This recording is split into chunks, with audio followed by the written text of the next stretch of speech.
What's the first one where you're like, this is another Nick somewhere? Yeah, so like the first thing I can think of that completely changed my life was when I was like 16, 17. It was like in summer. My parents weren't home.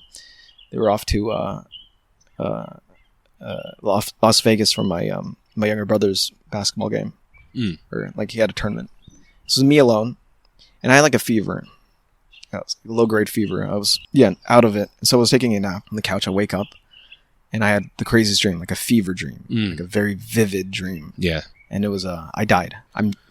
You died in the dream? I died in the dream. Like, very real. Like, how'd you die? I was driving in my old car, just at night, like pitch black almost. Yeah. And I could just see my headlights, right? I'm in a suburbia. I could see mailboxes going left and right. I see houses, but it's just my headlights. There's no street lights. And I just driving along. There's no direction. I'm just driving along. And then I go over this bridge, over like an overpass, and I see a human shadow, like just a person run across my my view. And I stop naturally, right? It's like, okay, shit, I almost ran over a person. I stop, and it's about to crawl forward and go. My passenger side door opens, and I look over. A person is coming in, right?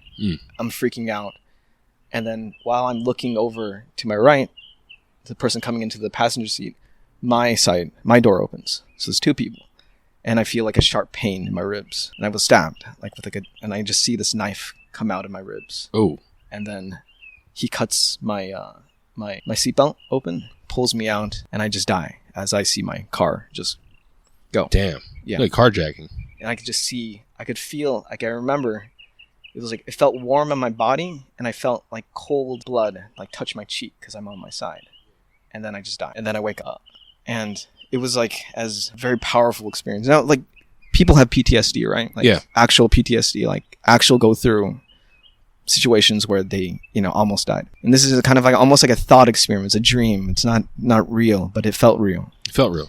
And I just panicked. I had just an intense, like, fear of death just overcome me.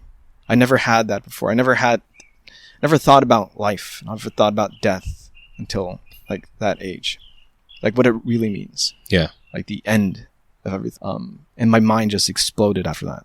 Like whatever my mind was, it wasn't the same anymore. It was a different mind. It just boom. Like I'm thinking about life. Did it unlock something, or like unlock maybe isn't the right word.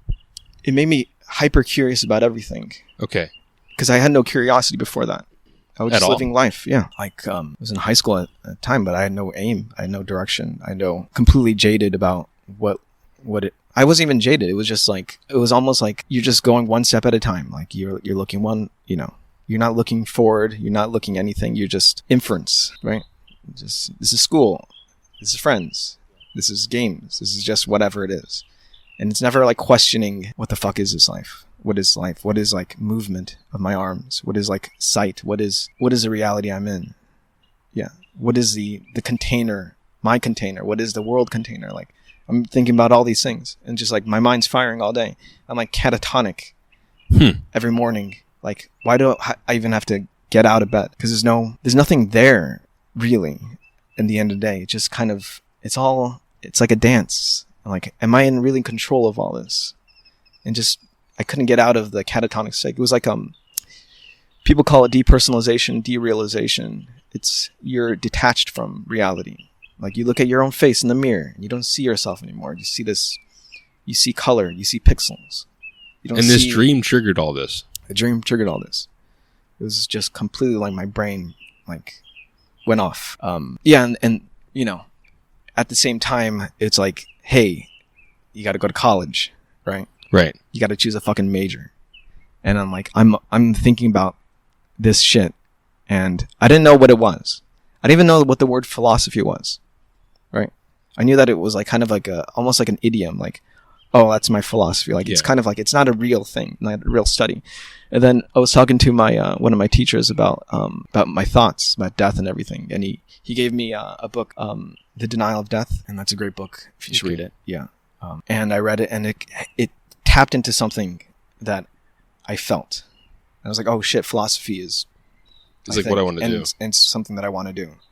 And I applied as a philosopher. And then academically. So that's like the first kind of like metaverse, right? Yeah. That's who I am now. If I never had that dream, I would just be this inferential thing, I think. I would just be... what do you mean by inferential? I would not be thinking about life. It would just be feed forward, feed forward, feed forward. Just, I don't know, an empty life. It's like the life unexamined almost. Almost like the life of... Would you say it's similar to the life of me staying in South Philly, never going to school? It's not the same. Oh, not the same. No. Because like you would have, it's almost like an exclusive thing to that. Because you could still have the sense of like, life. I love life. I see. Right. I didn't love life like I love life now without that dream. It was just almost like just given to you and you just run with it. It wasn't like you're examining life. I see. And yeah, without it, I would probably just be a dark nerd or something. I don't know. Like a dark elf. Yeah. So that's like and then 2 years of academic philosophy got me completely jaded to it. And you go, the first thing that you learn is like old geezers in Greece. Yeah. Talking about forms and like some shit that doesn't help you at all. Plato. Like I want to be connected to reality. I want to get that life back. I want that person back. You want to feel again. I want to feel again. Yeah. I want to feel like my decisions matter. Like my thoughts matter.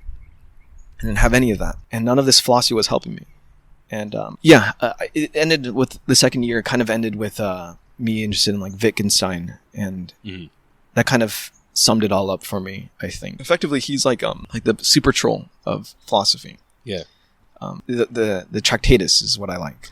Yeah, I remember we actually quoted one of those at the end of one of our podcasts, one of our episodes. Yeah. It's like what can be thought of clearly can be said, or something like that. And then what cannot should not even be stated, or you have to stay silent about things that you can't think clearly about. That creates a huge border on what you think is true and not in your life. Everything is gray, and just fuck all that. That's just play. Yeah. A lot of life you will not have a firm grasp on. You will never have a firm, clear understanding. It cannot be stated, like consciousness or whatever it is. Even morality. All of that is all gray shit. You exist, you experience the truths that can be said. That can be said clearly. I experience certain things. That can be said clearly. Everything else is just enjoy it, man. That's just play. And if you have this stance, you find that you experience life in a much more, almost like a silly way. It just comes what may. Like you just experience it. You enjoy it. You understand the absurdity of it. But that's what it is. The absurdity is like a certain irreverence for life. Irreverence is like too charged a word for like a judgment. It's just absurd. Okay. Yeah, and you have to really just fucking enjoy the absurdity.